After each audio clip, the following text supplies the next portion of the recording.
Okay. Dahil sabat po sa inyo lahat, purihin ng Diyos sa pagpapatuloy ng ating gawain. No? Tayo po ay nag-aaral pa rin ng salita ng Diyos at mayroong mga nagsasabi na nalilibang sila, no? Natututo sa ating pagbabahagi, pag-share ng video, nanonood sila at sinusubaybayan nila ang ating pag-aaral at purihin ng Diyos sa bagay na yun. At may mga ilan din na nag-share ng video natin para yung mga kaibigan nilang nakakarinig daw o mga kaibigan nila sa Facebook ay matuto rin at makapakinig ng salita ng Diyos. So tayo po ay nasa chapter 16 na, no? At bago po chapter 16 ay chapter 15. Imagine niyo, no? Ang galing po, no? At doon sa chapter 15 ay napag-aralan natin na si Absalom po ay gumawa ng kudita, no? At kinuha niya yung trono ng tatay niyang buhay pa, no? Hindi siya nakapaghintay, no? As soon as nalaman ni David na nangyari ito, siya po ay umalis. Sinama niya yung mga alipin niya, yung mga pamilya niya at mga kaibigan niya. Umalis sila sa Jerusalem at nagpunta sa ilang kung saan mahirap siyang puntahan ni Absalom. Dahil sabi niya nga marahas o ano sa English na letter S, savage, very good, no? At sinabi niya kay Sadok at si Abiatar na mga pari noon at na bumalik sa Jerusalem. Dalhin yung Ark of the Covenant doon at isama yung dalawang anak nila para maging informants niya, no? Malaman niya yung anong mga kilos nitong si Absalom, no? Ginawa niyang spy. At napag-aralan din po natin doon na si Ahithophel ay nakasama doon sa pag-aklas ni Absalom, no? Alam niyo po, si Ahithophel po ay respektadong advisor ni Haring David at siya po ay tumalikod at sumama na kay Absalom. So, dahil na-disappoint si David, pinanalangin niya sa Diyos na itong si Ahithophel ay maging foolish yung kanyang mga counsel o advice kay Absalom. So makikita natin dito na hindi pinabayaan ng Diyos itong si David, no? At nagpadala pa siya ng isa pang kakampi, no? Na sa katauhan nitong si Hushai, no? Hushai. Kaibigan niya po ito na sumama sa kanya para tulungan siya at makiramay. Pero pinakiusapan nitong si David, si Hushai, na maglingkod na lang kay Absalom, no? Magkunwaring traidor niya si David at nang sa gayon itong si Hushai po ay makapagbigay ng advice naman na taliwas o contradictory sa mga ina-advise nitong si Ahithophel, no? Kontrahin niya yun, bibigyan niya ng taliwas na pag-iisip or advice itong si Absalom para magkaroon pa ng panahon itong si David na maghanda kung sakali mang o mag-strategize kung sakali mang may gawing hindi maganda ito si Absalom kung salakayin sila. So, lahat ng mga plano ni David ay nangyari po. 5 halos ang naging spies niya. So, tayo nga po ay nasa chapter 16. Tayo po ay pinalad na magkaroon ng 3 lessons na nagsisimula sa letter O. Oh, nice. Nagsimula po tayo sa chapter 4 na talata lang po ang ating pag-aaralan. Nasa verse 1 to 4 po. Sabi rito, si David ay pababa na noon ng bundok nang sa di kalayo ay nakasaluban niya si Siba, ang alipin ni Mephibosheth. Ito'y may akay na 2 asno na may kargang 200 pirasong tinapay, 100 kumpol ng pasas, 100 buwig ng sariwang prutas, at 1 sisidlang balat ng puno ng alak. Anong gagawin mo sa mga yan, Siba? tanong ng hari. Sumagot si Siba, ang 2 asno ay para sakyan ng iyong pamilya. Ang tinapay at ang ubas ay pagkain ng iyong mga alipin at ang alak po naman ay para sa sinumang manghihina sa ilang. No? So, kung marerecall nyo po, itong po si Siba ay lingkod nitong si Haring Saul. No? At siya po ay pinagkatiwalaan ni David na pangalagaan yung mga properties ni Saul na kanyang ibinalik dito sa anak ni Jonathan na si Mephibosheth. Natandaan niyo po yan, no? Nung naisip ni David na sino yung matutulungan ko? Naisip niya si Mephibosheth at tinawag niya si Siba na siyang mangalaga nung ibinalik niyang mga properties na para kay Jonathan. So si Mephibosheth po ang nakinabang doon. So siguro nalaman nitong si Siba na nagkaroon ng kudeta nga na nangyari, no? At nalaman niya siguro na si David nga at yung mga kaibigan nito, mga followers ni David ay tumakas papunta sa ilang. Kaya naman itong si Siba ay tumulong. Nagdala siya ng mga essential, mga importante, mahalagang mga pangangailangan nitong haring si David, no? At sabi na si Siba raw po ay may akay na 2 asno na para kargahan o sakyan ng pamilya niya. Mga asno, may dalang 200 pirasong tinapay, 100 kumpol ng pasas, 100 buwig ng sariwang prutas, at 1 sisidlan ng balat na puno ng alak. No? Ay ito po ay para sa hari at sa kanyang mga kasama. No? So, tandaan po natin na ang lesson po natin lagi ay nakabase sa future na pangyayari. No? At kaya makikita natin kung ano yung sincerity nitong si Siba, yung sa intensyon na kanyang pinakita. So, the first lesson that we're going to take away is the word open-handed. Bagamat 2 words yun, 1 word lang yun ay open-handed. Sa Tagalog ay bukas kamay, no? Or mapagbigay, matulungin. So, si Siba po ay mukhang open-handed, no? Sa lahat ng nangangailangan. At maaring ginagawa niya yung sinasabi ng Hebrews 13:16. Ang sabi po doon ay, huwag nating kaligtaan ang paggawa ng mabuti at ang pagtulong sa kapwa, sapagkat yan ang alay na kinalulugdan ng Diyos. No? So, since si Mephibosheth po ay isang lumpo, no? Si Siba po ang tumulong sa kanya para i-manage yung mga properties na isinoli ni David. No? At ngayon naman, nagbigay siya ng tulong kay David, no? Na-appreciate naman tiyak ni David yung tulong na ginawa niya. Sabi po sa Luke 6:38, magbigay kayo at kayo ibibigyan din. Hustong takal, siksik, liglig, at umaapaw pa ang ibibigay sa inyo. So ito po yung rule ng Diyos ng generosity, no? Na napakaganda. At ito po applicable daw para sa lahat, no? So hindi tayo malulugi kapag tayo nagbibigay. At sabi nga we cannot outgive God. No? Hindi natin madadaig ang Diyos sa kabutihan niya kung siya po ay gaganti ng pagpapala. Mas higit ang kanyang ibibigay. Sabi pa sa Proverbs 22:9, ang mahirap ay bahagian mo ng pagkain at tiyak na ikaw ay pagpapalain. No? Napakaganda ng salitang tiyak na ikaw ay pagpapalain. Minsan kasi may mga salita na hindi naman tiyak, hindi sigurado. Pero ito, sinabing, tiyak na ikaw pagpapalain kapag binahagian mo ang mahihirap ng pagkain.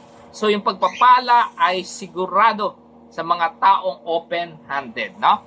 Kung ang tulong na ibinibigay natin ay totoo at sincere ang ating gagawin. Sabi pa sa Ephesians 6:6, gawin ninyo iyan, may nakakakita man o wala. Hindi upang mapuri ng tao, kundi dahil kayo mga lingkod ni Kristo at buong pusong sumusunod sa kalooban ng Diyos. So si Apostle Paul dito ay nagsasalita ng tungkol sa importansya ng sincerity, no? At ng buong pusong pagsunod natin. At hindi lang para gusto nating kalugdan tayo ng tao, pero tayo po ay kumikilos dahil sa paglilingkod natin sa Diyos. Ang sabi pa nga ng Panginoon sa Matthew 6:2, so when you give to the needy, do not announce it with trumpets. Kung tutulong pala tayo, huwag nating ipagyayabang o isisigaw. Huwag nating pag sinabi si may trumpet, talagang lahat makakakinig ng bagay na yun, no? So, wag daw may trumpet as the hypocrites do in the synagogue and on the street to be honored by others, no? So, kapag nangyari raw yun, ginawa natin na pinarinig natin sa iba yung ginagawa natin kabutihan, sabi rito, they have received their rewards in full. Natanggap na nila yung gantimpala nila kasi napuri na sila ng tao. Sayang naman, mas maganda at mas malaki ang pagpapala ng Diyos kung kanyang hihintayin. So kung tayo po ay open yung ating mga kamay sa pagtulong, siguraduhin po natin sincere ang ating ginagawa, no? Or else, ito po ay masasayang lamang, no? So ano po yung first O natin ay? No? Open-handed. 2 words pero isa lang yan ay. Ano ulit ay? Okay. Open-handed. 2 words pero isa lang. Galing, no? So, si Siba po, alam niya na si David po ay isang generous man. Mapagbigay, no? So, na-witness niya kasi na kahit na si Jonathan po, na best friend ni David, ay patay na, nakita nga ni Siba na tinupad pa rin ni David yung kanyang pangako, di ba? Binalik yung properties kay Mephibosheth. So in the same way, si Siba rin po ay nag-expect to be reciprocated, no? Iba gantihan yung kanyang magandang ginawang kabutihan kay David, no? At hindi naman po siya na-disappoint, no? So pagkatapos tanggapin nitong si Siba yung pagkatapos ibigay ni Siba yung mga gifts niya o yung offering niya kay David, si David po ay naging curious, no? Naisip niya kung ano na o nasaan na tong si Mephibosheth, no? Kaya so sa pagpapatuloy po natin sa 3 and 4, sabi po ron, saan naroon ang anak ng iyong Panginoong si Saul? Tanong ng hari. Nasa Jerusalem po, tugon ni Siba, sapagkat ang paniniwala po niya ay ibibigay sa kanya ang kaharian ng kanyang ama. Sinabi ng hari, Siba, ang lahat ng ari-arian ni Mephibosheth ay magiging iyo. So binigay. Yung binigay niya kay Mephibosheth, binawi ni David, binigay niya kay Siba. Nasaan na yun? Sumagot si Siba, pag-utusan po ninyo ang inyong lingkod, maging karapat-dapat sana ako sa inyong pagtitiwala. So, indirectly, sinabi ni Siba kay David, na yung kanyang master o yung boss niya si Mephibosheth ay tumalikod, no? Parang pinagkanulo niya si David, no? So, hindi niya po sinasabi yung katotohanan, no? Dahil sabi po doon sa mga susunod na talata o kapitulo sa chapter 16 ng 2 Samuel, nagkaharap itong si David at si Mephibosheth at tinanong siya kung saan siya nagpunta, bakit hindi siya sumama kay David. At si Mephibosheth naman po ay nagpakita o nagbigay ng respeto kay David at honestly, yung honest answer ang binigay niya, no? Matapat na pagsagot ang ginawa niya at na sinabi niya na magiging pabigat lamang siya kay David kung siya'y sasama, no? Ay syempre lumpo, bubuhatin pa yun. Kung magtatakbuhan sila, mabagal, di ba? So maganda yung naisip naman dong si Mephibosheth na hindi na siya sumama kasi magiging pabigat nga naman siya. So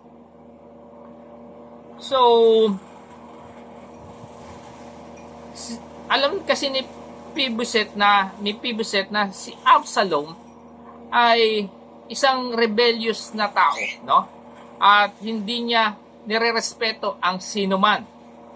Kahit nga yung tatay niya, hindi niya nirespeto, no? So, he definitely doubted, no? Talaga pinagdudahan naman itong si Mephibosheth, itong si Absalom, na magiging mabait sa kanya. Kung hindi nga mabait kay David si Absalom, sa kanya pa ba? Sino ba siya para bigyan ng kabutihan itong si Absalom?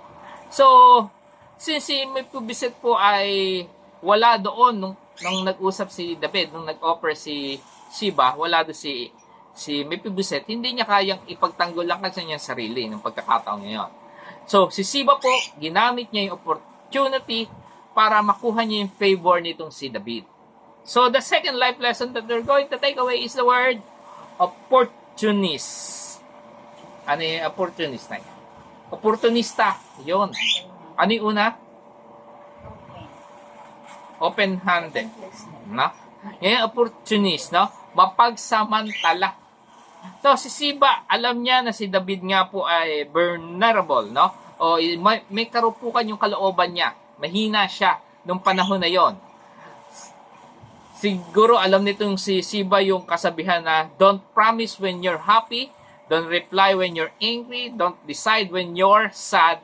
Dahil kapag nag-decide ka, nagsalita ka ng oras na yon, malamang ito po ibugso lamang ng iyong damdamin at hindi mo ninanais, hindi sigurado at maaari kang mapahama. So si David noon ay in a way ay galit at malungkot sa nangyari, di ba po? So ginamit ni Siba yung perfect opportunity, no, para makuha niya yung favor nitong si David. So alam niyo po, si Siba dapat naging loyal na lang sa kanyang boss, no? Yung master niya si Mephibosheth.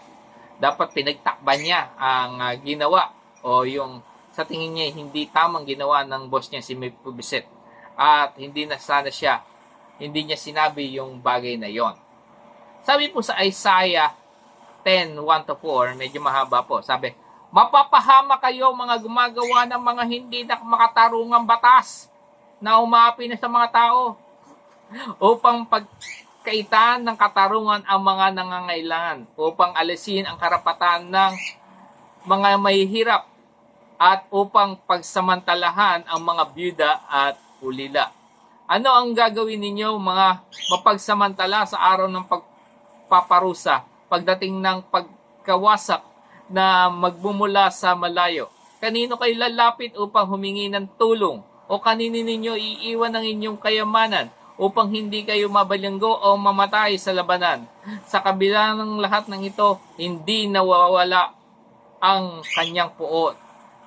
Patuloy niyang paparusahan ng kanyang bayan. So, sinasabi po rito na ni Prophet Isaiah na kinukondem niya yung mga kumikilos, gumagawa ng mga hindi pantay, hindi patas na pagbibigay ng katarungan sa ibang tao, lalo na sa mga oppressed na pinahihirapan, yung mga mahihina sa society.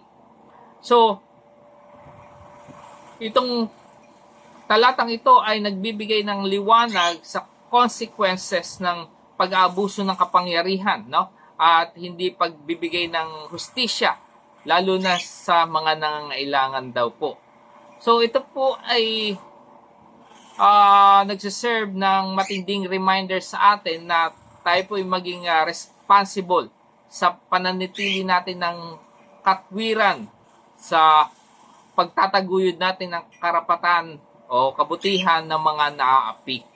Sabi pa sa Galatians 6:10, kaya nga basta may pagkakataon ay gumawa kayo ng mabuti sa lahat ng tao, lalo na sa mga kapatid nating nananampalataya.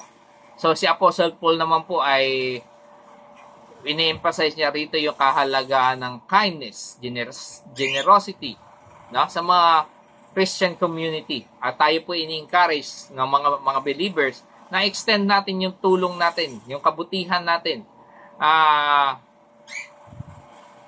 Actually, hindi lang sa mga kapatiran, sa lahat ng tao ay ninanais na ng Diyos na gawin natin to. no? Dahil ito po'y pagpapakita ng pag-ibig at pangunawa sa ibang tao. So ito po'y magpapaalala sa atin na ng Christian faith natin ay dapat makita sa atin, no? Yung practical expression ng love natin sa mga ibang tao, sa mga taong nakakasalamuhan natin. Huwag tayong gagawa ng anumang pang-aapi sa mga tao, kundi kabutihan lang ang gagawin natin. Hindi po maganda kasi yung ginagamit natin yung opportunity para mag-gain tayo ng blessing ng iba. Dahil magagalit ang Diyos at tayo po ay parurusahan. Sabi po sa verses 3 and 4, sabi po rito, sa verse 3 and 4 po, si Siba po ay gumawa lang ng istorya tungkol kay Mephibosheth, no? Na itong boss niya raw po ay ungrateful o hindi marunong magpasalamat sa mga pinakitang kabutihan nitong si David, no? So, indirectly, sinabi niya na si Mephibosheth nga raw po ay dissatisfied sa kaya naman na nagbunga ito ng pagtataksil niya kay David. So, since yung ibang mga kaibigan nito si David ay pinagkanulo na siya, no? Sumama kay Absalom, nung sinabi ni Siba to, maaaring naniwala na rin siya kahit hindi siya nagtanong man lang sa iba o hindi niya muna pinasiyasat yung bagay na yon. So, the third and last life lesson that we're going to take away is the word outwit, no? O outwit, night. Nandaya o nanlinlang. Nanlinlang. Ito'y parang nag-cheat o nandaya, deceive. So, si David po ay na-outwit ni Siba sa pamamagitan ng isang pagsisinungaling. So, sa Matthew 24:4, sumagot si Jesus, mag-ingat kayo upang hindi kayo mailigaw ni numan. Siyempre, yung mga taong naliligaw po ay mga tiyak na nadadaya. Marami po ang panlilinglang sa ating kapanahunan ngayon, mukhang matutuwid, no? Ngunit mga baluktot naman kung ito ay iyong pag-iisipan at pag-aaralang mabuti. Sabi pa sa Matthew 24:11, marami ang nagpapanggap na propeta at ililigaw ang mga tao. At marami na nga po tayo naririnig na ganyan, no? Nililiko nila ang katotohanan upang makuha lang nila yung simpatya ng tao. Sila po ay nangangaral ng mga bagay na hindi naaayos sa kasulatan. So, ang kailangan natin gawin ay pag-aralan natin mabuti ang kasulatan ng Diyos para tayo po ay hindi madaya na ma-outwit ng ibang tao. Alam niyo po, pag konti lang alam natin at ang kausap natin ay biyasa, no? Sa pagsasalita, kaya nilang baluktutin ang mga bagay na tuwid at yung mga tuwid naman ay mga baluktot ay kaya nilang ituwid, baka tayo po ay ma-outwit nga, madaya at mailigaw ng mga taong ito. So, si Siba ay open-handed. Nice, no? Siya rin po ay letter O, opportunista. Yung pangatlo, siya rin po ay mandaraya, no? Outwit, no? So, hindi lang naman po siya yung unang gumawa ng bagay na ito. Yung unang creature, nilikha na parang open-handed ay si Satanas. Di ba po? Binigyan niya ng prutas itong si Eva, no? Na pinagbabawal ng Diyos. So, maging maingat po tayo sa mga tao nagbibigay ng tulong sa atin, no? Dapat magkaroon tayong discerning spirit para malaman natin kung maganda ba yung kanyang desire o pagnanais, kung sincere po ba siya. So, dapat po nating malaman yon bago tayo humihingi o tumatanggap ng tulong sa ibang tao. Baka ito po ay may ibang naising gawin. Yung pangalawa naman po, yung unang nilikha rin ay isang oportunista.